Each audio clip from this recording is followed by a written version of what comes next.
안녕하십니까. 개미 무명입니다. 제가 오늘 좀 녹화를 늦게, 지금 장이 이미 마감이 됐습니다. 장 마감 이후에 지금 분석을 하는 거니까 일단은 녹화 시간 시점을 잘 참고하셔서 들으시길 바랍니다. 오늘은 주식 카테고리 세부 내용은 프레스티지 바이오 파마, 그리고 삼성 SDI, 그리고 인텔 리비안, 이렇게 네 종목 빠르게 체크해보고 넘어가도록 하겠습니다. 시청하시기 전에 구독과 좋아요 부탁드리겠습니다.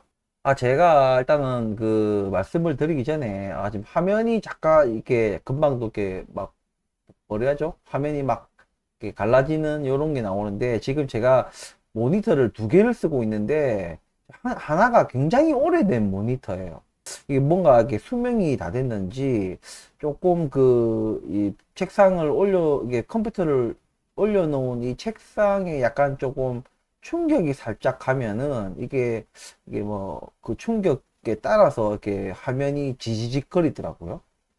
예, 수명이 다 된 것 같습니다. 이거 굉장히 오래 썼습니다. 이거 모니터가 이게 중국 모니터인데 27인치예요.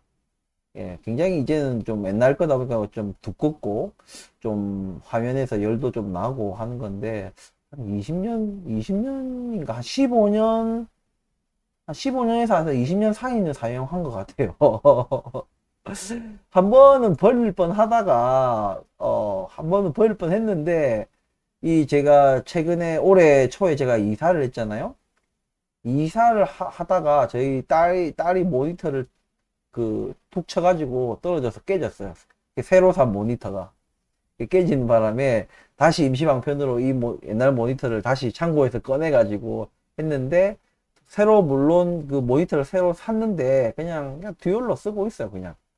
아무튼 이게 완전히 화면이 꺼지면 그때 버리려고요. 아깝잖아요.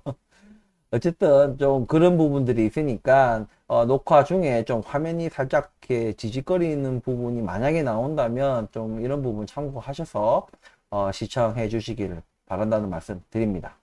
자, 먼저 이제 화면 창을 보시면은 제가 프레스티지 바이오 파마 차트를 펼쳐놨습니다. 자, 오늘 이제 폭등을 했죠. 오늘 뭐 폭등 전에도 꾸준하게 상승을 보여왔습니다. 뭐 비단 뭐 프레스티지 바이오 파마뿐만이 아니라 지금 이제 장 자체가 지금 한번 시장에 충격이 왔다가 회복하는 거시경제 속에서 그냥 제자리를 찾아간 그 모습이에요. 무슨 얘기인지 다시 말씀드리면, 우리가 지금 15,000원, 여기가 15,000원인데 15,000원 여기 터치했을 당시에 실업률 관련해가 뭐 터지고 뭐 엔캐리니 뭐니 하면서 이제 거시경제 충격이 왔잖아요. 지난주 금요일 해서 월요일 이렇게 해가지고 시장에서 큰 충격이 왔을 때 같이 하락을 했다가 다시 이것이 뭐 별거 아니니, 뭐 경기 침체가 아니니, 뭐 경기 침체가 와도 뭐 가볍게 오니 많이, 그리고 뭐 금리 인하가 뭐 빅컷이니 다시 이게 재점화되고 여러 가지 이런 별거 아니었다 이런 식으로 떠들어대면서 지금 다시 회복한 모습입니다. 그래서 근데 우리가 여기서 주목해야 될 것은 지금 보시면 좀 화면을 조금 더 확대를 해 볼게요. 조금 더 확대를 하면은 지금 보시면 여기 거래량, 제가 뭐라 말씀드렸습니까? 프레스티지 바이오 파마가 이제 그 허셉틴 바이오 시밀러가 승인이 되면 그때가 이제 상승 전환의 어떤 키포인트가 된다. 수주류가 뭐 매출이 얼마니, 뭐 점유율이 얼마니, 그런 것보다 상징적인 의미가 굉장히 클 것이다 라고 제가 말씀을 드렸어요. 그와 동시에 상승 전환, 그러니까 전체적인 대세적인 상승 전환의 터닝 포인트, 키 포인트가 될 것이다 라고 제가 몇 년 동안 말씀을 해드렸어요. 전 몇 년 동안 말씀 안 드리고 싶었는데 어쨌든 예? 이리 치고 뭐 재신청하고 철회하고 뭐 이 과정을 겪으면서 몇 년을 그게 키포인트가 될 것이다라고 길게 얘기가 됐습니다. 어쨌든 오늘 굉장히 좋은 모습이 나와주면서 거래량도 작아 보이지만 여러분들 비교해 보시면 과거에 우리가 이렇게 뭔가 소강 상태일 때의 이 거래량 하고 지금의 거래량은 현저하게 다르죠. 요즘에 보면은 거래량이 꾸준하게 뭐 30만 주 안팎으로 꾸준하게 나와줍니다. 근데 거래량이 뭐 작지 않느냐 하는데 제가 누누이 말씀드리지만 유통 주식 수 자체가 상대적으로 좀 적은 편에 속하는 종목입니다. 그래서 제가 계속해서 뭐라 드렸냐면 물량 뺏기지 마라. 예, 물량 뺏기지 마라라는 말씀을 제가 계속 해드렸는데, 뭐, 일단은 수급, 우리 그 HTS에서 보여주는 그 개인, 외인, 기간, 이 수급 상황을 보면은, 일단은 개인이 뺏긴 것 같이 보이는 그런 동향이 나오죠. 물론, 제가 늘 말씀드리지만 개인이 다 개인이 아니고 외인이 다 외인이 아니고 기관이 다 기관이 아니다라고 제가 말씀을 드렸어요. 너무 맹신은 하지 마시되 그냥 참고만 하시는 거예요. 어쨌든 그 참고만 했을 때는 일단 물량을 지금 개미들이 뺏기고 있지 않나 이렇게 생각이 듭니다.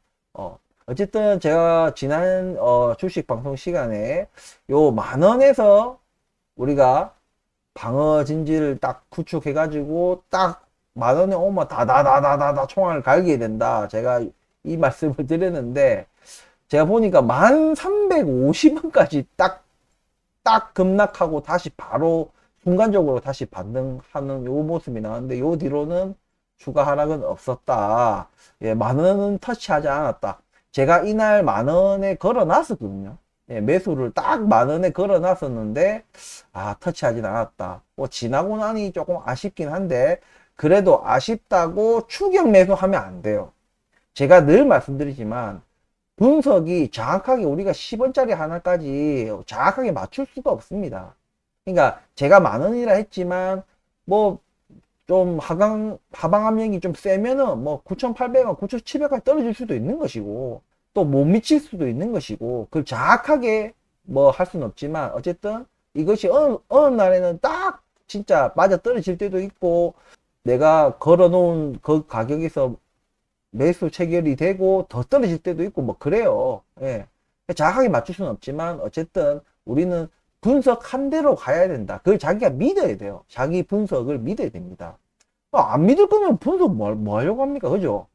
어쨌든 아쉽지만 다시 어쨌든 반등을 해서 지금 오늘 종가는 15,270원으로 마감을 했습니다. 그럼 뭐 이제 뭐 우리 같이 나간 거고 뭐 떠들지 말고 이제 앞으로 어떻게 될 거냐 이제 이런 게 더 궁금할 건데 제가 과거에 뭐라 말씀드리냐면 27,000원 27,500원이었습니까?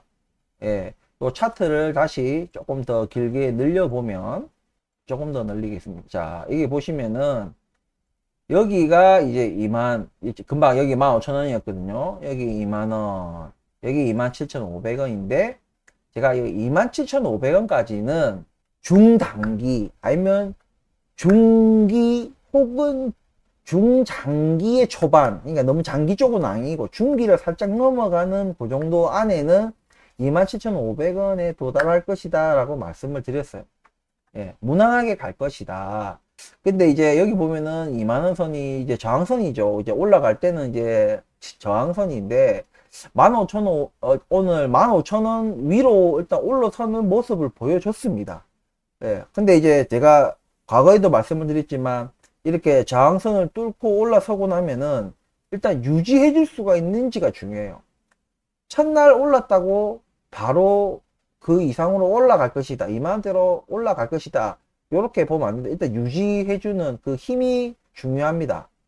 예, 요거를 우리가 봐야 되는데 자, 지금 보시면은 이때 15,000원 또 한번 터치하고 또 뺐다가 다시 지금 15,000원을 재차 뭔가 시도를 하는 거죠. 예.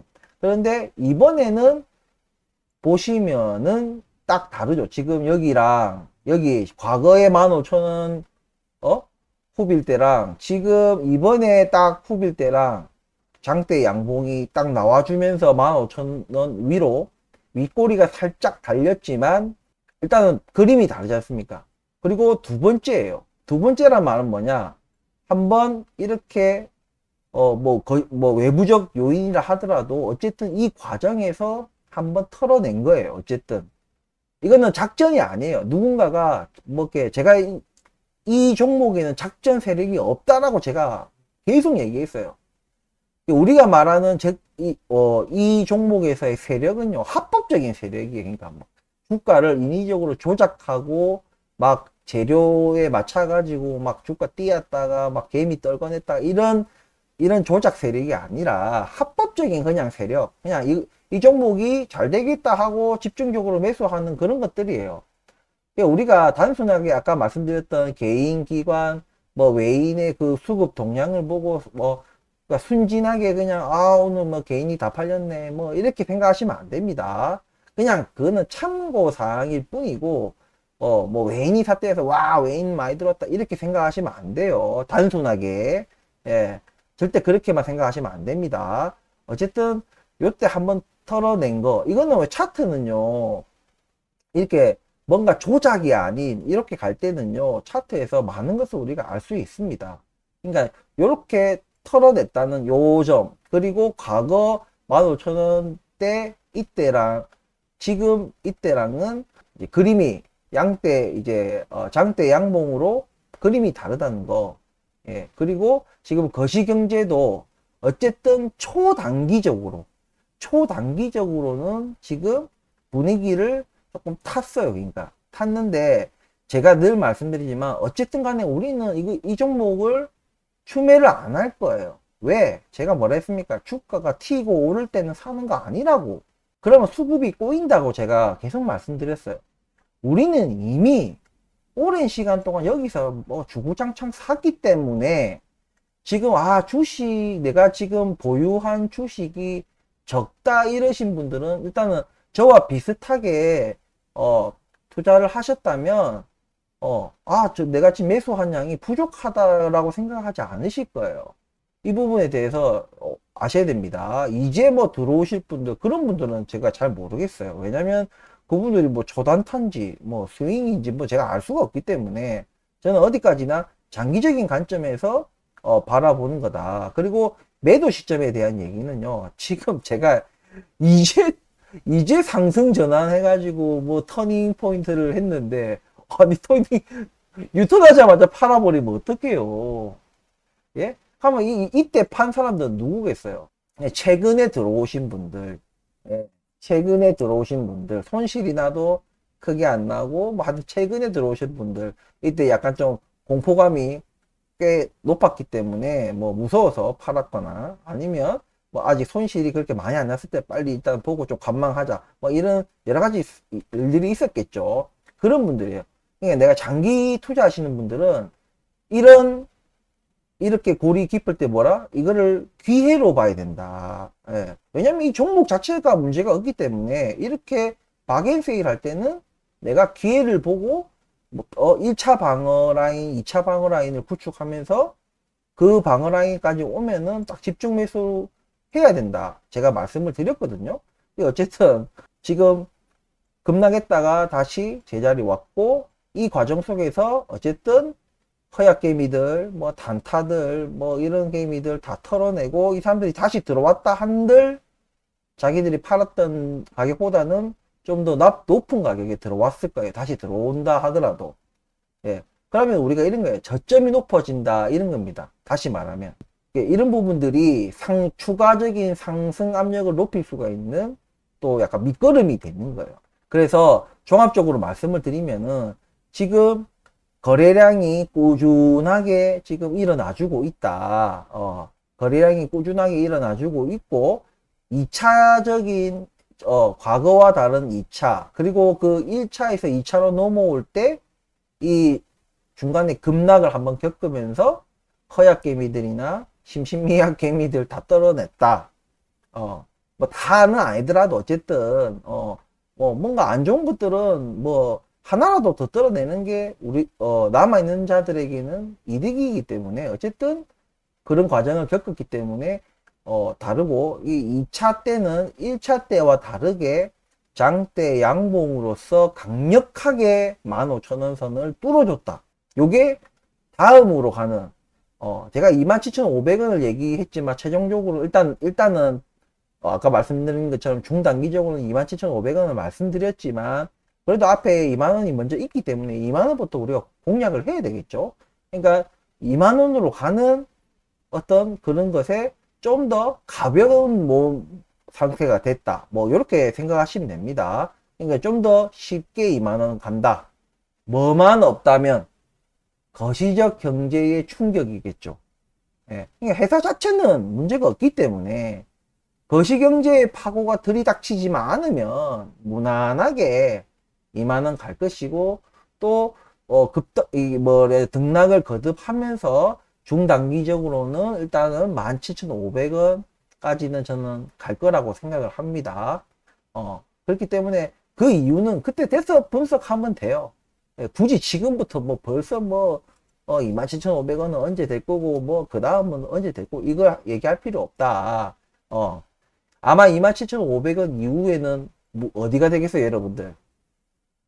이제 공모가가 될 거예요, 아마. 공모가가 제가 32,000원 정도로 제가 기억을 하고 있는데, 아마 27,500원을 넘어서면은 이제 32,000원 공모가를 이제 어떻게 공략이 될 것인지를 이제 분석을 해야 되겠죠. 일단은 우리가 넘어야 될 산이 일단은 작은 산 하나 2만원 저항선, 그리고 그 다음 선 27,500원 선, 요거를 지켜봐야 되겠다, 요런 말씀을 드립니다. 그래서 지금 차트 상으로는 굉장히 지금 긍정적인, 그렇다 하면은 굉장히 주가가 상승하기에 몸이 가벼운 상태고, 2만원까지는 그냥 가볍게 올라갈 수 있는 그런 상황이다, 저는 생각한다. 난 전제 조건이 뭐다? 거시경제의 충격이 없는 한. 이 거시경제의 얘기는 제가 이제 주식 방송할 때는, 제가 월요일 방송할 때는 잘 얘기를 안 할게요. 뭐 종목 분석하기도 지금 시간이 자꾸 크게 잡아먹으니까 제가 다른 날 말씀을 드리고, 일단은 전제 조건이 그렇습니다. 그렇게 될 것이다. 그리고 제발 물량 뺏기지 마세요. 물량이 없습니다. 여러분들도 보시면 아시겠지만, 호가창 보세요. 매수량, 매도량 보세요. 작아요. 양 자체가 작습니다. 이게 쉽게 움직일 수 있는 거예요. 지금 그리고 시총 자체가 높지 않습니다. 제가 과거 여기 뭐 7,000원대, 뭐 8,000원대, 일단 만원 이 아래에 있을 때 뭐라 했어요? 저평가 구간. 이때 저평가 구간이기 때문에 우리가 뭐 여기서 사도 되고 저기서 사도 되고 여기서 사도 되고 아무 데나 사도 되는데, 다만 우리가 그래도 너무 아무 때나 사면 안 되니까 요점이 분할 매수 포인트다, 제가 이렇게 몇 번 찍어 드렸거든요. 근데 이제는 그때 이때 말씀드릴 때 저평가 구간이다. 시총 자체가 가벼워요. 지금 시총 자체가 높지 않은 상황에서 생각해 보세요. 자, 시총 자체가, 전체 시총이 높지 않은 가운데 지분율이, 그러니까 유통 주식수 자체가 제가 적다고 했잖아요. 아마 한 40%, 3, 40% 잡아도 굉장히 가벼운 겁니다. 시총 자체도 작은데 거기에 3, 40%니까 작다. 근데 3, 40%가 이게 막 한 방에 움직이는 게 아니거든요. 그 3, 40% 유통 주식수 중에서 단 몇 프로만 좀 짝짝 힘을 모아서 올려주면 쭉쭉 올라가는 그런 형국입니다. 그러니까. 근데 반대도 마찬가지예요. 반대도. 하락할 때도 쭉쭉 빠져요. 많은 물량이 필요하지 않습니다. 그렇기 때문에 여러분들 일단 물량이 안 뺏겨야 됩니다. 물량 안 뺏기도록 물량 간수를 잘 하시라는 말씀을 저는 드리고 싶다. 제가 뭐 거시경제 얘기 부분을 또 말씀을 드리겠지만, 일단 간략하게 얘기하면은 경기 침체는 와요. 반드시 온다. 근데 그것이 어떤 형태로, 어떤 규모로, 어떤 파급력으로 올지는 모르는 거예요. 증시 전문가, 내가 다른 요일에 방송에서 말씀드렸지만, 주식 애널리스트들, 특히 우리나라, 삼성증권, 현대증권, 유한타, 교보, 많잖아요. 말을 그냥 참고만 하시고, 그 사람들의 말을 듣고 하시면 절대 안 됩니다. 여러분들은 그 사람들을 바라볼 때 나의 적이다. 적이 지금 개미들한테 얘기를 해요. 개미의 적들이 개미한테 말하고 있는 거예요. 절대 개미들한테 득대는 말 안 합니다. 예, 절대 그 사람들 말 듣고 투자하시면은 늘 당합니다. 개미들이 늘 외인기관에게 당하는 이유가 그런 이유예요. 꼭 뒷북치는 거예요, 개미들은. 선제적으로 움직이지 않고 꼭 뭐가 좋다더라, 급등했다더라, 폭등했다더라 하면 우르르 와가지고 어디 우와 많이 올랐네 하면서 지켜보다가 왜 이제 안 오르겠지 하는데 또 올라, 또 이제 안 오르겠지 또 올라. 이거는 대세다 대세 이러면서 막 그래 올라타는 거. 그러니까 늘 그 상황에서 당하는 거예요. 올라타면 어떻게 돼? 다시 폭락하는 겁니다. 그러니까 분명히 그렇다고 같은 개미들 있잖아요. 같은 개미들도 똑같아요. 뭐 모두가 적입니다. 자기 자신만 믿어야 돼요. 오롯이. 그래서 자기 분석이 굉장히 중요하다. 그래서 공부를 하기 싫어도 머리 아파도 잘 모르겠어도 노력하셔야 되는 겁니다. 언제까지 낱말 듣고 투자하실 수는 없어요.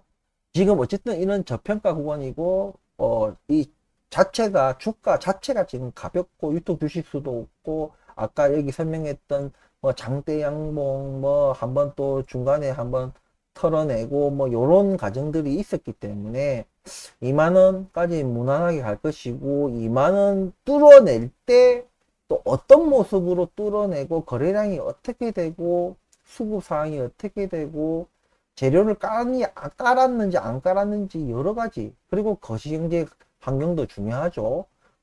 그런까지 종합적으로 해서 2만원 도달하면 다시 또 우리가 분석을 해서 다음 어떤 27,500원이 어떻게 공략이 될 것인지 우리가 바라봐야 되지 않겠나 이렇게 생각합니다. 그렇기 때문에 오늘 어쨌든 폭등, 내일 폭락하더라도 오늘의 폭등을 즐기십시오. 그리고 늘 마음 한켠에는 마음의 준비, 그리고 절대 이렇게 주가가 튀고 나서는 절대 매수하는 게 아니라고 제가 방송 때마다 제가 말씀드린다. 주가는 뭐다? 떨어질 때 사는 거예요. 떨어질 때. 근데 그게 사람들이 이런 말이 있어요. 내가 이 얘기를 듣고 나서 저 다른 종목 가가지고 떨어질 때 막 사는 거예요. 그렇게 하면 안 돼요. 제가 주식을 할 때 제일 첫 번째 해야 되는 게 뭐다? 종목 선정이에요. 종목 선정이 제일 중요합니다. 두 번째 해야 되는 게 뭐다? 주가에 대한 평가입니다. 내가 이 종목을 선택했을 때, 자, 이 종목을 선정했어. 너무 종목이 좋아. 그러면 이 주가가 이 종목을 어떻게 나타내주느냐? 고평가, 이 주가가 고평가냐? 적정 주가냐? 저평가냐? 이거를 분석할 줄 알아야지. 제가 테슬라 뭐라 했습니까? 회사는 좋지만 주가가 고평가다. 그래서 제가 그때 뭐 300 몇십 달러 할 때 뭐라 했습니까? 80에서 100달러까지 떨어진다 했지요. 진짜 진짜 콧방귀 끼는 진짜 코웃음 치는 그런 댓글들 많이 받았거든요. 근데 어떻게 100달러, 딱 100달러까지는 안 갔죠. 101달러인가, 제 기억으로 101달러인가 103달러까지 딱 찍고 다시 200도 뭐 올라갔다가 다시 또 뭐 150달러 60달러까지 떨어졌다가 다시 200 뭐 몇십 달러가 올라갔다가 막 이랬잖아요. 어쨌든 100달러까지 온 거예요. 어쨌든 제가 말했던 80에서 100달러 상단을 찍은 겁니다. 아무도 300 몇십 달러 할 때 미친놈 아니야 이랬거든요. 자기 분석을 믿어야 되는 겁니다. 근데 전 테슬라 못 샀어요. 왜냐면 제 레인지 안에 안 들어왔거든. 80에서 100달러 안에는 안 들어, 100달러 언더로는 안 떨어졌기 때문에 전 매수하지 못했습니다. 허나 왜 그 이후에도 제가 추격 매수를 하지 않느냐? 제 분석을 믿기 때문에 그런 거예요. 저는 100달러 아래로 떨어질 거라고 생각합니다. 그 사이에 만약에 테슬라가 또 괄목할 만한 뭔가가 있으면 저의 레인지가 바뀌겠지만 저는 오히려 더 열악하게 봅니다. 그러니까 테슬라 같은 경우에는 이렇게 경기 침체가 오고 이렇게 안 좋을 때는요, 이렇게 판벌린 업체들이 오히려 리스크가 커요.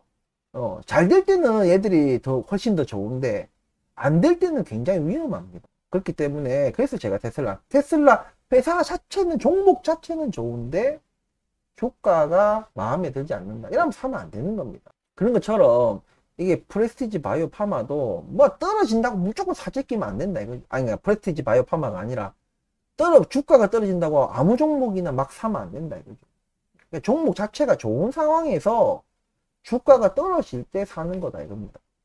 주가가 오르면요, 아 내가 또 사고 더 오르면 안 되냐 이거지. 안 돼요. 그렇게 주식은 그렇게 하시면 안 됩니다. 끌려당기시면 안 돼요. 철저하게 나의 절제가 있어야 됩니다. 나의 분석이 있고 내 분석을 믿고 뭔가 틀렸을 때는 시행착오를 겪으면서 보다 나의 분석이 정확도를 높이는 그 과정이 계속해서 그 수년간 그 시행착오를 겪으면서 정확도를 높여야 되는 겁니다. 그러면서 내 분석 그거에 대해서 한번 틀렸으니까 나 역시 내 분석은 내가 못 믿겠다 이러면 안 되고, 내가 뭘 틀렸지 어디가 잘못된 거지 하고 다시 내 분석을 내가 믿을 수 있게끔 신뢰도와 정확도를 높여야 된다 이겁니다.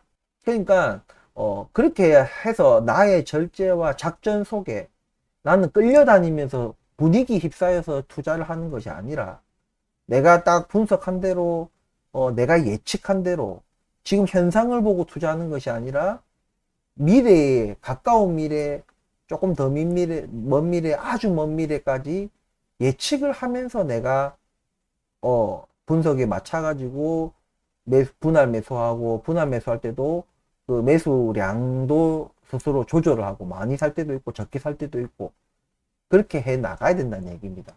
하지만 중장기, 그러니까 장기적으로는 이 회사 자체가 잘 될 거라는 게 있어야지. 그러니까 매도는 없는 거예요. 그러니까 매도는 없어. 매수만 있는 거예요. 매도는 뭐다? 뭔가 뭐 불법적인 비윤리적인 행위나 뭐 이런 경영진들이 주주의 어떤 이익에 반하는 짓거리를 하면은 그런 거는 이제 팔아야 된다. 그렇지 않고 내가 이 종목에 어떤 종목에 대해서 장기적으로 좋게 본다면은 매도는 없어요. 그러니까 매수만 계속 나가는 겁니다. 특정 시점이 올 때까지, 매도 시점이 올 때까지. 근데 그 매도 시점을 미리부터 나는 얼마 되면 팔래, 뭐 몇십만 되면 팔래, 뭐 이렇게 하는 거는 분석이 아니죠. 그걸 분석이라고 하는 사람들이 이 잘못된 거예요.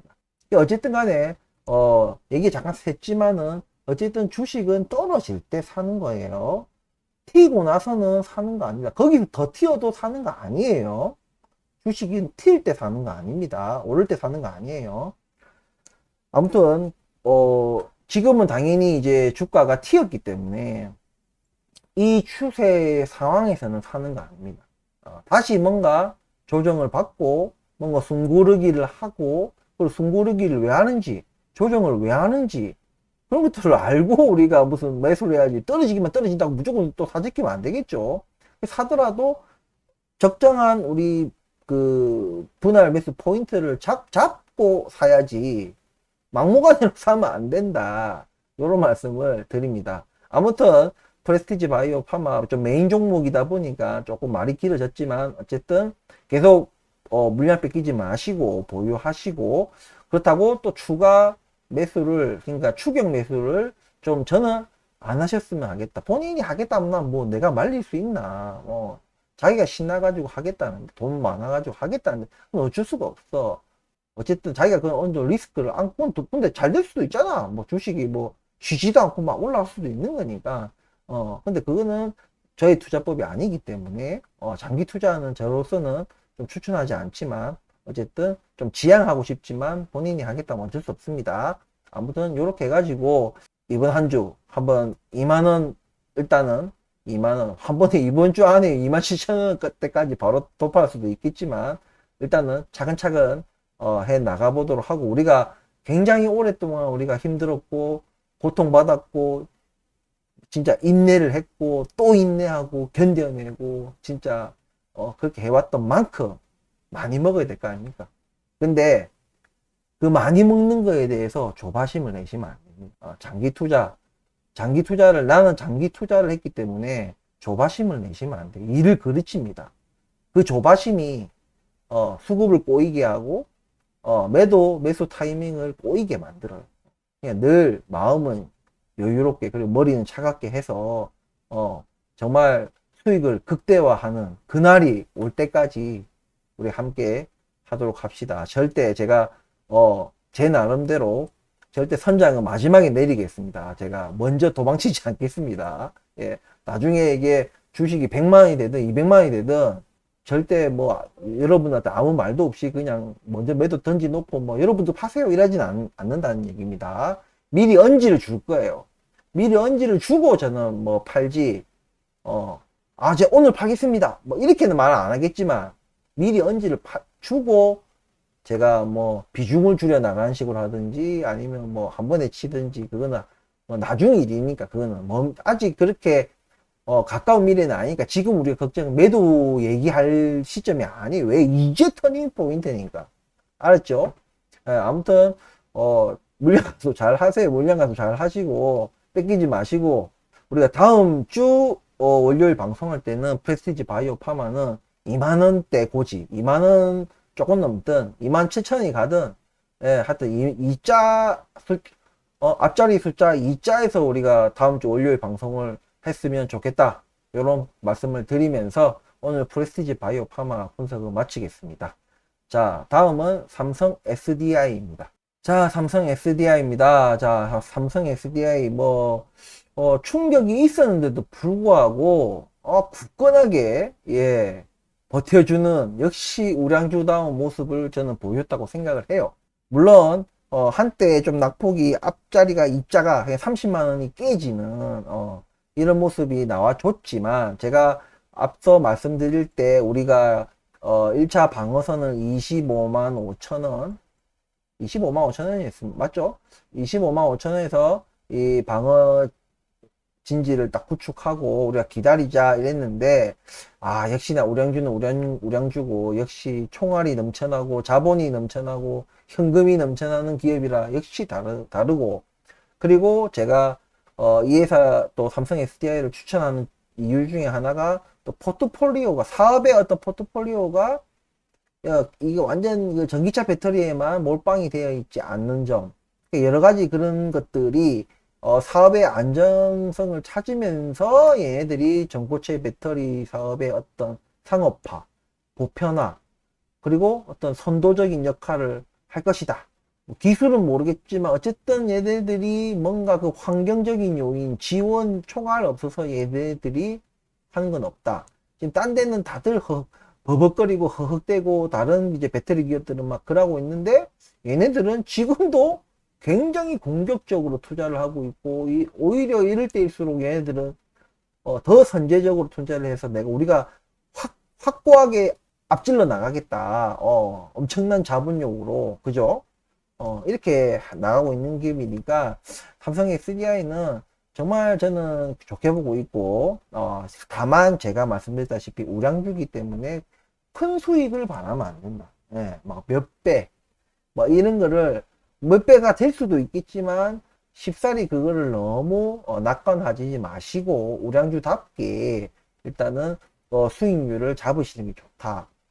근데 그 수익률이라는 것도 뭐 몇십 프로가 될지 솔직히 진짜 뭐 이 2배가 될지 2.5배가 될지 그건 알 수가 없는 거예요. 그건 그때 가서 고민하는 겁니다. 매도 시점 가서 지금은 우리가 뭔가 물량을 매수해 나가고 뭔가 그 평단가를 관리해 나가는 그런 시점이지 우리가 지금 뭐 매도 시점을 우리가 고민해야 되는 그런 시점은 아니다. 그래서 주가가 조정을 받거나 거시경제 환경 때문에 조정받거나 아니면 전기차 시장에 뭐가 분위기가 안 좋아서 주가가 조정받거나 할 때마다 매수를 꾸준히 해 나가셔서 괜찮은 그 평단가 포지션을 먼저 잡아 나가시는 게 더 중요하지 않나 이렇게 생각합니다.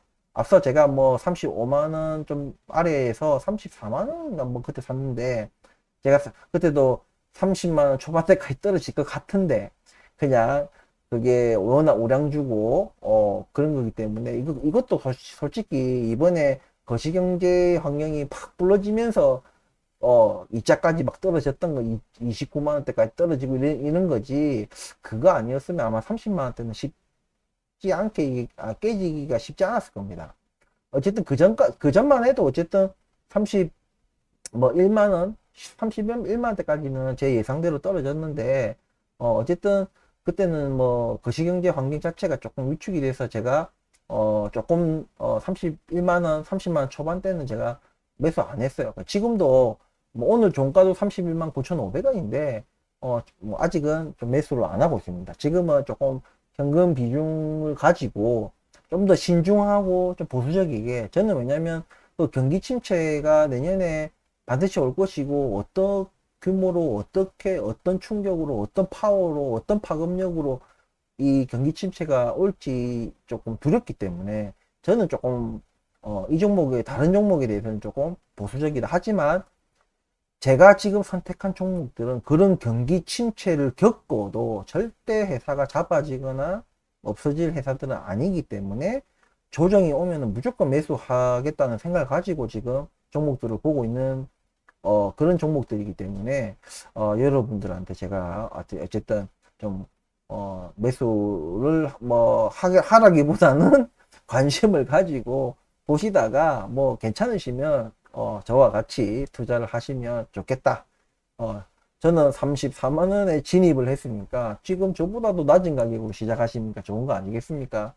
그래서 내가 마이너스 5% 손해 볼 때 개미 무명은 마이너스 뭐 8% 9% 손해 받겠네 이러면서 개미 무명보다는 내가 낫다. 요렇게 위로를 하시면서 투자를 같이 하시면 안 되겠나 이렇게 생각합니다. 삼성 SDI는 앞서 제가 간단하게 말씀드린 것처럼 그런 전고체 배터리, 뭐 자본력, 그리고 뭔가 기술력, 사업의 여러 어떤 포트폴리오, 그리고 이런 것들이 굉장히 지금 이런 경기 침체 속에서 투자하기 좋은 종목이다. 그러면서 주가가 많이 떨어졌잖아. 주가가 많이 떨어졌는데 이게 그냥 많이 떨어진 게 아니라 제가 앞서 뭐 PBR, PER도 제가 설명을 해드리면서 굉장히 매력적인 주가로 떨어졌다고 저는 생각하기 때문에 여기서 더 떨어진다. 지금도 매력적인데 거시경제 환경에 의해서 더 떨어진다. 땡큐지. 사야지. 그러니까 요런 스탠스를 가지고 계속 삼성 SDI를 좀 관심 있게 봐주시면 좋겠다. 이런 말씀을 드리면서 삼성 SDI 분석을 마치도록 하겠습니다. 자, 다음은 미국 주식입니다. 자, 먼저 보시겠습니다. 자, 인텔입니다. 자, 인텔 제가 말씀을 드렸죠. 인텔 제가 말씀을 드렸는데 지금 그 실적 발표를 하고 나서 주가가 폭락을 했어요. 예. 그때가 26%인가 그렇게 폭락을 했고 지금도 사실 바닥을 기고 있습니다.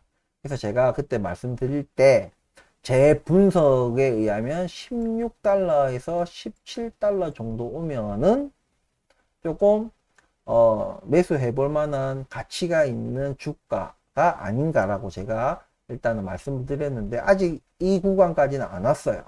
이 구간까지는 안 오고 어쨌든 지금 저점은 18.84로 나옵니다. 18.84로 나오는데 이들 지금 인텔이 겪고 있는 문제들이요. 한 번에 다 해결되지 않습니다. 그리고 단기간에 해결되지는 않습니다. 그런데도 왜 불구하고 만약에 지금 가격 봐서는 19.71달러니까 거의 뭐 한 10% 이상, 한 10% 이상만 떨어지면은 지금 거의 뭐 이 구간에 진입할 수도 있는 구간이거든요. 한 15%뭐 이 정도 떨어지면은 여기 구간 이제 이 구간에 들어올 수 있는 그런 구간인데 좀 지금보다 가까운 시일에 들어올 확률이 높은데도 불구하고 근데 들어가라고? 네 말대로라면 이게 단기간에 이 문제들이 해결이 안 된다며. 근데 왜 내가 16, 17달러 들어가려면 일단 첫 번째 장기 투자니까 진입을 해라는 거지 몰빵해라는 게 아니에요. 예, 더 떨어질 수도 있고 안 떨어질 수도 있는데 일단 첫 진입 단가를 요 단가로 진입을 해라. 일단 그 진입 구간을 그리고 이게 주가가 이렇게 공포에 휩싸여서 하락을 할 때는 좀 과도 하락을 합니다.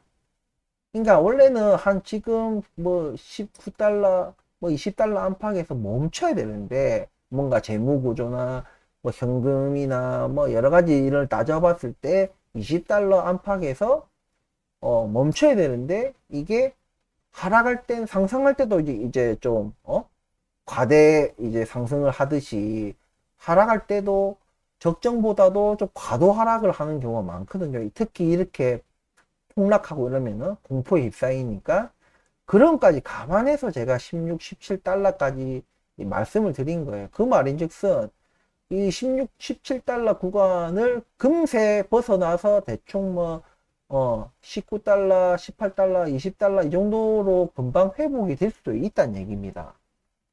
그래서 제가 이 구간을 말씀을 드린 거고, 앞서 말씀드렸다시피 한 번에 몰빵하는 게 아니기 때문에 분할 매수를 할 거거든요. 그러면 우리가 더 떨어질 수도 있고 더 높을 수도 있고, 이런 건 이유 때문에 제가 말씀을 드린 겁니다. 하지만 이 문제들은, 현재 인텔이 겪고 있는 문제들은 빠른 시간 안에 뭔가 해결될 수 있는 그런 문제들은 분명히 아니다, 이런 말씀 드립니다. 하지만 제가 인텔을 말씀을 제가 이걸 추천드리는 게, 일단 첫 번째, 주가가 굉장히 매력적인 주가가 올 것이다, 제가 관심 있게 봐라고 말씀드렸고, 실제 지금 눈함까지 왔어요. 지금 16, 17달러를 말씀을 드렸고, 실제 지금 실적 발표 이후에 엄청난 폭락을 했고 지금 16, 17달러 근처까지 왔어. 그러니까 굉장히 매력적인 주가가 됐기도 하지만, 인텔이 어떤 기업입니까? 물론 마이크론도 있긴 하지만 인텔이라는 기업은 진짜 대명사 같은, 우리 CPU 이제 반도체 칩의 어떤 대명사 같은 곳이에요. 그래서 앞서 말씀드릴 때 관심 가져봐라 할 때 인텔의 어떤 뭐 지적 재산권부터 해가지고 이 수년간의 어떤 노하우, 집적된 얘네들의 그런 것들이 절대 우리가 무시하는 게 아니다. 얘네들이 뭐 기술이나 능력이나 인력이나 뭐 현금이 부족해가지고 뭘 못하는 게 아니다. 잠깐 방향을 잘못 잡았다. 방향을 잘못 잡아가지고 조금 경쟁사에게 조금 뒤지고, 뭐 CPU 시장은 뭐 AMD한테 발리고 이래 된 거예요. 근데 절대 무시할 수 없는, 그러니까 우리가 뭐 중국에 우리 뭐 세계 랭킹, 탁구 세계 랭킹 뭐 소닝 샹가 뭐 그 사람이 있는데, 그 사람한테 어떻게 이번에 뭐 진짜 컨디션 좋고 이래가지고 우리나라가 만약에 이겨가지고 금메달 땄다 해가지고 그 세계 랭킹 1위인 그 사람이 끝난 거예요. 그 사람 실력 무시할 수 있어요? 못하죠. 세계 랭킹 1위를 몇 년 동안 해오던 사람이, 맞죠? 그리고 나이도 아직 여전히 어리고 이러면, 그죠? 한번 어떻게 탄력 받아가지고 우리나라 선수가 진짜 막 기세를 타고 진짜 어떻게 막 접전 끝에 막 이겼어. 근데 분명히 질 때는 완전히 그냥 개처발려서 그냥 질 거예요, 아마. 얘네들은 기복이 없는 게, 실력에 기복이 없어. 근데 한 번씩은 그것도 그럴 수 있거든요. 막 기세를 타고 컨디션 좋고 뭔가 이 촉감이 달라서 딱 이기는 경우도 있거든요. 물론 그것도 실력이긴 한데, 어쨌든 간에 이 세계 랭킹 1위를 꾸준히 해오던 그런 존재들은 그 저력이 있다는 얘기입니다. 한 번 뭐가 이렇게 딱 그 사람을 앞질렀다 해가지고 절대 무시할 수 있는 그런 것이 아니다, 이런 이유가 있고요. 그리고 인텔이 이제 미국이 뭔가 코로나를 겪고 이렇게 전쟁을 겪고 이러면서 이 전쟁의 판도도 좀 바뀌는 거예요. 이 AI를 어떻게 접목을 시킬까? 드론과 무인 드론과 이런 것들이 이제 우크라이나 전쟁이나 이스라엘 전쟁이나 이런 것들을 보면서 많은 이제 실전에 투입을 해보는 거지. 과연 이것들이 얼마나 가치 있는 역량을 보여줄 것인가, 이런 것들을 우크라이나 전쟁과 이스라엘 전쟁 이런 것들을 통해 가지고 뭔가 깨달은 게 있을 거예요. 그래서 미국 정부 차원에서 인텔은요, 죽일 수가 없는 기업이에요. 전쟁이 났다 생각해 보세요. 뭐 GPS부터 해가지고 무인 드론, 뭐 여러 가지 이런 무기에 그 탑재될 반도체들이나, 그리고 AI, 인공지능, 스스로 날아가서 거기서 굉장히 먼 거리까지 날아가서 거기서 자기네들이 판단을 내려서 공격을 하고 뭐 이런 것들, 그런 것들을 해결하기 위한 반도체 칩, 이런 거는 국가 보안과 연결되어 있어요. 그런 반도체 칩이나 이런 것들을 위해서라도, 근데 이 반도체 칩이 다른 적국에 제공될 반도체 칩보다 뒤져서 되겠습니까? 안 좋아서 되겠습니까? 그것을 미국 정부가 허용하겠냐는 거지. 자기네들 스스로가 과학기술과 뭔가 우주기술 뭐 이런 것들이 세계 최고라고 자부하는 미국이 인텔이 저렇게 뭔가 의기소침해 있게끔 그냥 내버려 두겠냐 이겁니다. 그러니까 정부의 전폭적인 지지가 분명히 있을 거라는 얘기예요. 지금도 하고 있고 그보다 더 해줄 거고, 인텔이 뭔가를 해내고 뭔가를 하고 뭐 삼성 뭐 이만큼 따라오고 뭐 1년 만에 이만큼 따라오고 뭔가 이렇게 아직 뭐 삼성을 다시 앞지르지는 않더라도 시간 대비 많은 성과를 보여주고 뭔가를 하면은 이 엄청난 지원이 분명히, 왜냐면 이거는 국가 보안과 관련된 거예요. 이제는 이 반도체와 AI라는 이 영역이 이번 우크라이나 전쟁과 이스라엘 전쟁을 통해 가지고 이게 단순하게 그냥 우리 사람들의 뭐 삶을 뭐 보다 좀 편리하게 해주고 뭔가 인간들의 어떤 노동에 대해 그거를 뭐 대체를 하고 이런 것으로 끝나는 게 아니고요. 뭐 원격 의료 시술을 하고 뭐 이런 걸로 끝나는 게 아니에요. 그러니까 중차대한 일, 바로 전쟁이나 이런 것들, 이게 완전히 다르기 때문에, 그리고 반도체 이게 전쟁이다시피 지금 그러지 않습니까? 이게 과학기술이 발전하면 발전할수록 이 반도체 이런 보안이라는 이 영역이 국가 차원에서 이루어질 거기 때문에 세계 1위는 여전히 1위고, 앞으로도 우리가 살아가는 이 시대는 향후 뭐 50년? 최소 그냥 50년은 그냥 미국이 계속 최강국이 될 거예요. 이번 인공지능도 결국에는 뭐 말 많고 탈 많았지만 미국이 됐고, 전기차 시장도 사실상 미국이 주도하고 있고, 그죠? 이런 차원에서 인텔을 우리가 좀 바라봐야 된다. 그래서 충분히 매력적인 주가가 되고 있기 때문에 관심을 가지시고 반드시 매수를 하셔라. 뭐 아까 프레스티지 바이오 파머처럼 내가 16달러에서 17달러 이랬는데 17.06달러까지 떨어졌는데 다시 거기서 반등했다. 이거는 뭐 어쩔 수가 없어, 나도. 저는 그냥 이런 내가 내 분석대로 그냥 레인지를 말씀을 드리는 거지, 뭐 진짜 그 소수점 아래까지 뭐 이렇게 정확하게 내가 맞출 수는 없는 거예요. 그러니까 여러분들은 이게 제 의견을 참고만 하시는 거예요. 제가 말씀드리는 이런 어 진입 포인트, 진입 가격대를 그냥 참고만 하시는 거예요. 더 빨리 사도 되고 18달러, 19달러 사도 돼. 예, 우리는 어차피 매도를 18달러, 19달러에 할 거 아니니까. 장기적으로 우리는 볼 거니까요. 50달러, 100달러, 막, 150달러, 200달러 우리는 장기적으로 볼 거니까 이렇게 하는 거예요. 의미는 없어. 하지만 우리 수익 극대화를 위해 제가 이렇게 말씀을 드리는 겁니다.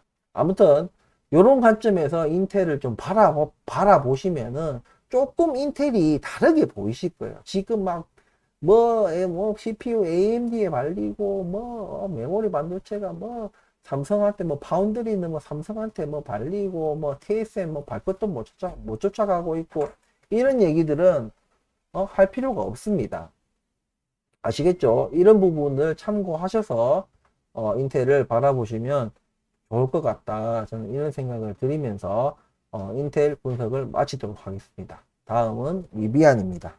자, 리비안입니다. 리비안, 최근에 이제 실적 발표를 했고, 거시경제도 겪고, 이러면서, 제가 지난 영상 시간에, 제 기억에 12.09달러, 그리고 13.16달러, 이게 1차, 2차, 요 레인지 안에 알아서들 매수하셔라, 이랬는데, 지금, 제가 알기로는 저기 보시면 12.96달러까지 저점 찍고 지금 살짝 이제 올랐다가 뭐 떨어졌다 하면서 어쨌든 지금은 종가가 13.95달러입니다.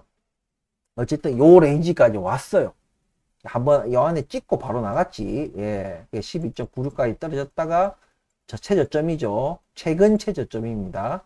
사신 분도 계셨을 거고 못 사신 분도 계셨을 거고 그죠? 저는 샀습니다. 예, 저는 샀는데 왜냐면 이렇게 하면은 13.16달러 쪽에 조금 더 적은 물량 12.06 쪽에 좀 더 요거보다는 좀 더 큰 물량으로 설정을 해 놨거든요. 예, 근데 요건 체결됐는데 요건 체결이 안 됐다. 그래도 어쨌든 요 설정값 이상으로 지금 주가가 올라와 있는 상태에서는 아직은 매수하지 않는다. 왜냐면 거시경제 환경에 의해서 지금 가격이 떨어졌고 그런 환경 속에서는 이런 아직 돈을 벌지 못하는 기업들에 대해서 좀 혹독하게 주가를 평가하는 게 있습니다. 그리고 뭐 엔캐리니 뭐니 하면서 좀 그랬잖아요. 어쨌든 우리는 이것을 기회로 잡아야 된다. 왜? 종목 자체가 좋아요. 저는 잘 될 거라고 생각합니다. 제가 테슬라 같이 잘 된 놈 말고 앞으로 잘 될 놈을 사야 된다. 이것을 제가 계속 강조하는 겁니다. 그래서 얘네들은 계속 생산량을 늘려갈 것이고 점유율은 계속해서 늘려갈 거예요. 그럼 반대로 뭐예요? 누군가 지금 전기차 1, 2위, 3위를 차지하고 있는 그들의 점유율은 줄어든다는 얘기예요. 그러면 어떤 성장 면에서 봤을 때 테슬라가 매력적이냐 비아디가 뭐 매력적이냐 누가 매력적이겠어요? 아직까지 빛을 내지 못한. 하지만 이것이 원석이라는 것을 알아보는 게 필요한 겁니다. 주식은 그런 거예요. 이미 잘 되고 이미 세상에서 말하고 주가는 막 이미 폭등했어. 막 달리는 말에 올라타는 게 버릇인 사람들이 있습니다. 절대 그 사람들은 큰 돈을 못 벌어요. 주식에서. 왜냐면 자기도 이미 폭등했고 달리는 말이 올라탔기 때문에 베팅을 할 수가 없어. 큰 돈을 자기가 가진 것에 비해서. 그냥 푼돈 먹고 떨어지고 푼돈 먹고 떨어지고 오히려 막 적자 보는 거야. 그래서 개미들이 늘 당하는 이유가 그런 거다. 선견지명이 없어도 노력을 해서 예측을 해야 된다. 현상을 보고 투자하면 안 되고 미래를 내다보고 미래에 어떤 시대가 오고 이 종목이 어떤 역할을 할 것인지를 자기 나름대로 분석해서 미리 투자를 하는 거예요. 그게 투자예요. 아무튼 지금 리비안이 해 나가고 있는 그것에 비하면 굉장히 주가가 저는 좋다. 지금도 좋다고 생각해요. 13.95달러인데 이것도 좋다고 생각해요. 저는 우리가 장기 투자자니까 솔직히 13. 아까 16이나 12.06 제가 이렇게 레인지는 잡아 드렸지만 어디서 사도 상관없어. 우리가 팔 지점은 여기가 아니거든. 여기보다 훨씬 높은 곳에서 팔 거기 때문에 상관이 없어요. 지금 뭐 0.5달러 뭐 더 비싸게 샀든 뭐 1달러 더 비싸게 상관이 없어. 어쨌든 요거 이번에 그 거시기적 경제 그 실업률이 뭐 어쩌고 고용률이 어쩌고 저쩌고 하면서 경기 침체가 오니 많이 하면서 금리 인하할 건데 와 그 정도로 지금 금리 인하 심하냐 엔캐리가 뭐 자금이 뭐 다 빠져나가고 뭐 어쩌고 저쩌고 하면서 요럴 때 떨어질 때도 여기 보시죠. 여기 이 갭이 뭐예요? 복스바겐이에요. 복스바겐. 복스바겐 투자 그때 이 갭을 만들어낸 겁니다. 요 갭은요 쉽게 안 무너질 거예요.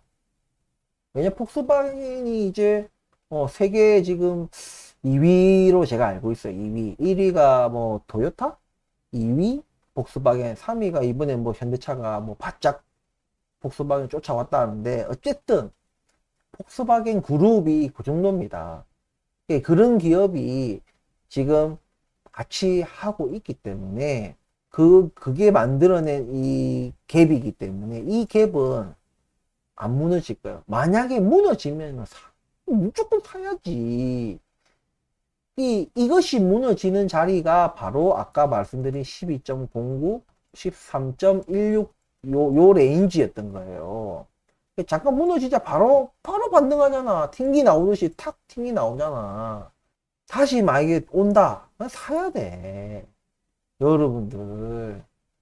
리비아 절대 안 망해요. 무슨 경기 침체 오고 지랄이 필요 없어요. 안 망합니다. 흑자하지 말.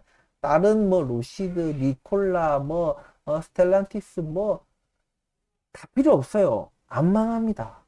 예, 이미 제가 말씀드렸지만 얘네는 이미 리비아는 스타트업 벗어났어요. 이제 그 벗어났고 아직 그 정상궤도는 아니겠지만 올해 내년 되면 이제 진짜 정상궤도로 올라설 거예요. 이제 멀쩡한 이제 명시상부 딱 테슬라에 이은 2위 어떤 그 전기차 전문 완성차 업체로 딱 자리매김을 할 겁니다. 그리고 소비자 후기가 제가 말씀드렸다시피 굉장히 후기가 좋아요. 그러면 소비자 충성도도 높다. 제가 테슬라를 과거에 어떤 마이크로소프트사 그리고 리비안이 과거에 마이크로소프트사보다 현저하게 이제 규모가 작았던 애플을 제가 비교를 했잖아요. 그러니까 리비안이 1위를 쫓아가기 위해서 뛰어넘기 위해서 스스로가 혁신의 혁신을 뛰어넘는 노력들을 각고의 노력을 할 거란 얘기예요. 테슬라도 물론 좋은 회사입니다. 비단 저는 전기차만 봤으면 절대 테슬라는 지금 이렇게 못 버팁니다. 와르르 무너졌을 거예요. 와르르. 전기차만 봤을 때는 100% 무너졌어요. 제가 말씀드렸던 80달러, 100달러 왔을 거예요. 근데 얘네들이 무너지지 않는 거는 얘네들 뭐 로보택시도 하고 뭐 AI도 관련돼 있고 그죠? 거기다가 뭐 우주 위성 통신 이런 것도 관련돼 있고 뭐 솔라 에너지부터 뭐 그리고 이거 위성을 착륙시키고 다시 그 로켓을 재활용하고 이런 다시 쓰고 한번 쓰고 버리는 게 아니고 다시 쓰고 하는 그런 것들 이런 것들에서 뭔가 비즈니스 모델이 이런 저런 모델이 나올 수 있는 그런 것들이 잠재력을 가지고 있기 때문에 그런 것들이 다 반영이 된 거예요. 저도 그거 높이 평가합니다. 예, 우리가 가야 될 미래예요. 전기차도 아무리 뭐 불이 나고 화재가 나고 그거는 기술력으로 극복할 겁니다. 기술력으로도 극복을 하든 뭐 그 배터리 그 자체를 굉장히 이제 개량을 하고 해서 그것도 극복할 거예요. 인간은 늘 그래 왔으니까. 우리가 큰 그림을 봐야 돼. 우리 장기 투자자들은 큰 그림을 봐야 되는 겁니다. 그리고 지금 중국 전기차 업체, 그리고 우리 한국의 뭐 현대차, 뭐, 이런 전기차 업체들이 막 이 도전을 해오고 하는 그 과정 속에서 미국이, 아까 말씀드렸던 뭐 AI나 뭐 반도체나 이런 또, 그리고 전쟁 이런 거에 관련된 이런 보안 문제, 이런 것들에 미국 내에서의 어떤 자국 기업에 대한 그런 것들이 있기 때문에 테슬라 하나 가지고는 조금 부족해요. 그리고 이게 하나다 보면은 정부가 좀 휘둘릴 수 있잖아. 그리고 특히나 테슬라 CEO 같은 경우에 좀 뭔가 정잡을 수 없잖아요. 뭔가 이 스테이블 하지가 않은 거예요. 그런 부분들에 있어가지고 좀 리비안 이렇게 꼭 리비안 뿐만이 아니고 또 다른 전기차 업체들이 또 안정적으로 어느 정도 올라와 준다면 미국 국가적으로 좋은 겁니다. 그런 차원으로 우리가 큰 그림을 봐야 되는 거지. 뭐 리비아는 뭐 테슬라 베스 뭐 세바레피아 얘들은 뭐 전기차 외에는 아무것도 안 하잖아. 이렇게 바라봐서는 안 된다는 얘기입니다. 아시겠죠? 그리고 테슬라는 오히려 그렇게 덩치를 키우고 판을 키운 상황에서 까딱하면 지금 엄청나게 지금 그 모델 그 변화 없이 업그레이드 없이 베이스리프트 없이 새로운 모델 없이 지금 엄청나게 우려먹었기 때문에 소비자들의 피로도가 굉장히 높아요. 지겹고 이런 부분들이 있습니다. 그래서 이것이 오히려 판을 크게 벌렸고 공장을 확장을 많이 해놓은 것들이 오히려 이렇게 경기 침체가 오고 수요가 안 좋을 때는 리스크로 작용하고 이 상황에서도 만약에 리비아는 점유율을 넓혀 나갈 확률이 높죠. 왜냐면 얘네들은 이제 막 시작을 했기 때문에 점유율 높이는 것이 쉽거든. 그런데 테슬라는 완전 막 뭐 진짜 분위기 극상일 때의 그런 것들에 있어 가지고 이따가 이 경기 침체가 오면 당연히 판이 커졌던 테슬라의 그 규모에서 수요가 줄어들면은 테슬라의 지분이 똑같이 그냥 비아디도 빠지고 뭐 딴 데도 다 빠지면서 얘네들도 빠지는데 그게 크게 작용할 거야 주가적으로는. 테슬라가 위험하지 리비안이 위험한 게 아니다.